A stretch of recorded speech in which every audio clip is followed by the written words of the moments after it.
দিকে তাকিয়ে তখন হেসেছিলে কেন? ঠিক যে কারণে আপনি আমার দিকে তাকিয়ে হাসেননি। সামান্য একটা কুলির দিকে তাকিয়ে আমি হাসতে যাবো কেন? ঠিক এই কথাটা বলবার জন্য কি আমাকে এখানে ডেকে পাঠিয়েছিলেন? না, আমি জানতে চাই তুমি এখানে এলে কি করে।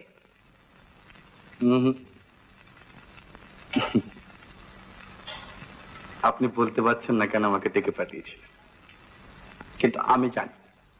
কি জানো? কোন একদিন একটা বস্তির মধ্যে এই কারখানার মালিকের মেয়ের সম্মান যে আমি দয়া করে বাঁচিয়ে দিয়েছিলাম, এই কথাটা যেন আমি এখানকার কোন লোকের কাছে প্রকাশ না করি, তাই না?